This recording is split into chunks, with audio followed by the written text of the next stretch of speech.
Alors nous, on nous appelle des facteurs d'orgue, du latin facere, fabricants d'orgue. Notre travail consiste à construire, à entretenir, à transformer, à restaurer, accorder des instruments, des orgues à tuyaux.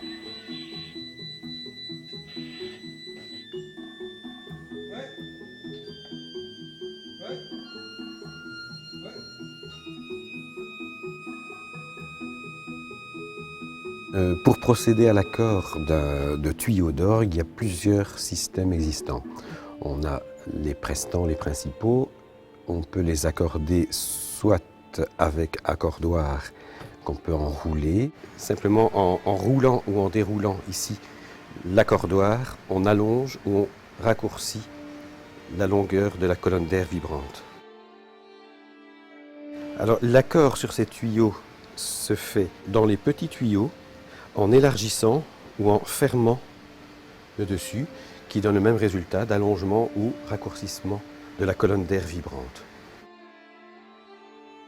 L'autre famille de tuyaux, ce sont les tuyaux d'anche, et là c'est une languette de laiton qui vibre. Le principe du tuyau d'anche, c'est une languette de laiton qui vibre sur un bec. Cette languette est accordée en fonction de la longueur qu'on lui donne en tapant sur la rasette qui est externe.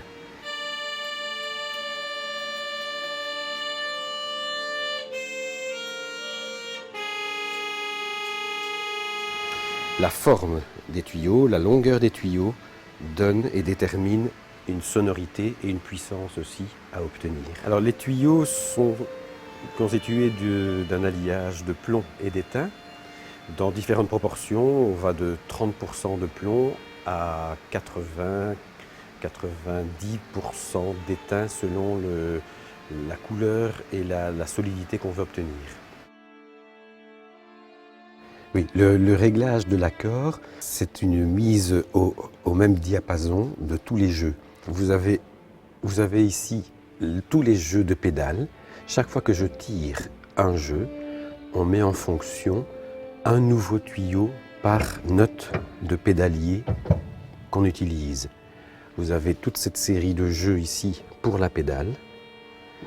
On a au grand orgue toute une série de jeux qui met en fonction un tuyau par touche du clavier de grand orgue, avec comme particularité certains jeux comme la cymbale 4 rangs. Ici, je mets 4 tuyaux en route par note.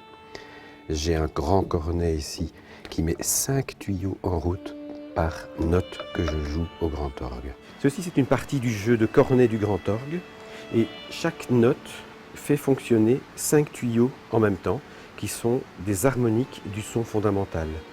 C'est-à-dire qu'ici, si j'ai le Do, on a le Do, Do, Sol, Do, Mi, qui sont les premiers, deuxième, troisième, quatrième harmoniques d'un son fondamental.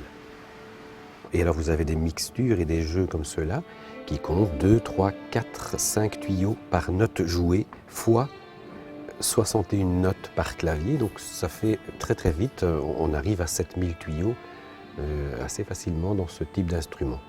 Donc nous avons 5 plans sonores dans cet instrument. Le solo, le récit, le positif, le grand orgue et le pédalier.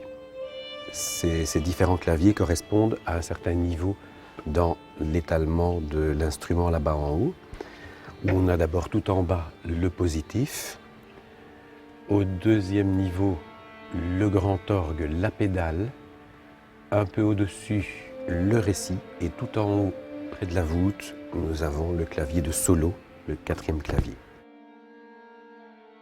Dans cet instrument-ci, la transmission est électronique au niveau de la console. Donc au niveau d'ici, tout est encodé et on repart dans un simple câble jusqu'à un décodage, si on veut, électronique, là en haut.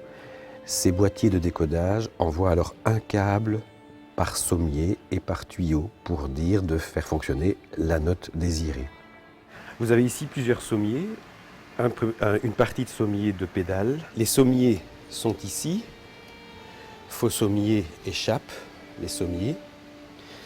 et les moteurs d'ouverture de registre. Un instrument, des orgues comme ceci, ça s'entretient régulièrement. Les tuyaux bougent avec différents éléments, la poussière, la température, des mouches qui s'y promènent. Je signalerai aussi parfois des pigeons. Ce sont toutes des interventions qu'il faut faire.